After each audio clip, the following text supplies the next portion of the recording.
quick. Write that down. See, when people go from the awkward phase to the mechanical phase, most people don't make it. It's so uncomfortable. They start listening to the opinions of others. They start Googling stuff. They start looking at their convictions as their restrictions.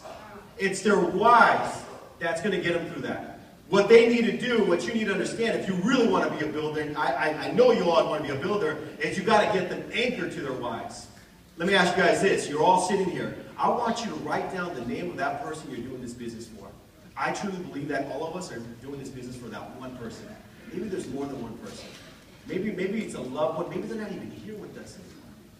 Write their name down so when you're sitting here and you're tired and you're out of it, and maybe you had lunch, whatever it is, you look at that, you look at their name, and that will get you so focused on what you need to do. Moving along. You guys with me? Say yes. Yes. The easiest way for you to collect someone's why in the fast start is by simply asking questions. That's how easy it is. Most people don't want to ask questions. Most people don't even want to have a conversation. In their head, they're having their own dialogue. What do I say? What do I do? How do I get the top 25? How do I get them out in the field? But the most important thing you got to do is ask them why they're doing this business. And you want to have their spouse there so you can collect all the whys. See, I might recruit someone like T, for example, and he might say, I want to be financially independent. You guys have all heard that, right? You know there's something deeper than being financially independent. If I sit down with Dante and Dante tells me, you know what, T has a sick so-and-so, a sick relative, he wants to do this business, that's why it's so important to do the fast start with their why. Because of those questions. This is the basic questions you can ask people. Why are you here? Before we get started, today we're going to do something, we're going to get you organized so we can get you off on a fast start. But before we go any further, what are your expectations? Why are you here? Simple questions. Let me ask you, why did you sign an AMA? We all paid $100 for an AMA, right? Why? There's a reason. It's deep. Maybe it's someone you love, maybe family members, whoever it is. Maybe that's something that gets you really emotional. You know, they say the business is a vehicle to get to your goals and your dreams. Well, the whys is the gas to get you there. So, write this down. Extremely important. A good recruiter is a problem solver. A problem solver is a great recruiter. Look, when you find out what they want and why they want to do this business, your job is to try to somehow put it together, right? Talk to them about the whys all the time. When you're on the phone with them, have a conversation. Hey, Tarek, how you doing? Hey, how are those little kids of yours? Hey, I'll see you tonight at training. Always bring it up. Think about this. When was the last time you talked to your team members about your whys? When was the last time you asked them about their whys? During the fast start? Is that it? You need to talk to them all the time about their whys. So important. Extremely important. People don't fail because they lack the how-to. You guys have hours of how-to. They lack because they lack the why-to.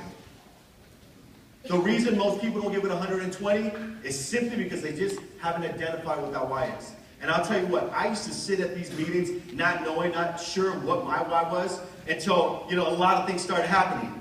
And one thing I've realized, by the way, when I'm sitting down with someone and doing a fast start with them, when I open up and I share my whys, they actually open up and they give me their whys. Very important. For some of us guys, this can be very tough. This can be extremely tough. For you to drop your guard and you let them know why you're doing this business, that is so powerful. When you share, they share. So share your why. Share your why. I'll tell you guys this. A long time ago, a few years ago, I remember walking into a room, my dad was writing a note, and he was writing a letter to his church. And on this note, let's see if I can pull this out without pulling this microphone out. He doesn't even know I carry this around. He doesn't even know I have this. This is a letter he wrote to his church. And he was sitting there, and he had this translating book, and he's writing down these things, and I was like, I wonder what he's doing. He took off. I went over there, and I took a look at this. This was that thing that I was waiting for. This was that thing that completely opened my eyes, inspired me, and I finally found my why. I'm going to try to read through this, so hopefully I don't get choked up here. But he wrote this letter, and I carry this around everywhere I go. When I go through that awkward phase, and by the way, I'm always going through that awkward phase because I believe growth is awkward. Getting uncomfortable is a part of this business, so embrace it, by the way. You don't go through things, you grow through things. So I'll tell you what, when I go through that awkward phase, even still today, I just look at this, and this fires me up. This gets me excited.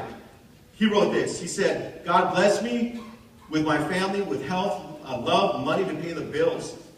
God bless me with the power to help sick people, maybe winning the lottery. Bless me with a better job.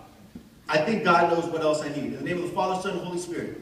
When I read this, I didn't know where my dad was. See, in the Latino culture, we have this machismo. We don't talk about things. We're tough. We don't talk about finances. When I saw this, it opened up my eyes, and I was like, whoa, I'm that lottery to my dad. Well, you know what? I'll tell you what. I share that story. In fact, some of you have already heard that story. Every single time I get an opportunity, I'll talk about that stuff. Let me share what my whys are today. These are my whys.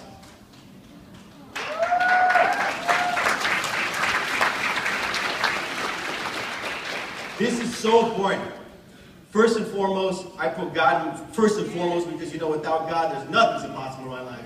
My beautiful wife, my baby boy, Joshua, these are my whys, and I keep them right in front of me every single day. This is what inspires me. You know what? This is what inspires other people. You know, we had hours of product training and all that stuff, but you know what this is about? It's really about them connecting to what they really want. And the only way you're going to do that is when you sit down with them and you really ask them, what is it that you really want? People are going to give you these answers. They're going to give you this, I want this, I want money. You know what it is? It's something. It's freedom. It's that, you know, some of you haven't gotten a chance to go see your kids play softball on a Saturday because you're working. Or maybe some of you like me, I was never able to go to church because I had to work 2 to 11 every single Sunday.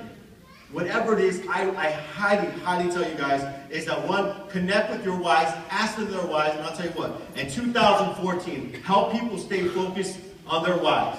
Staying focused on their whys is not a gift, it's not a talent, it's a decision. I love you one. Thank you very much.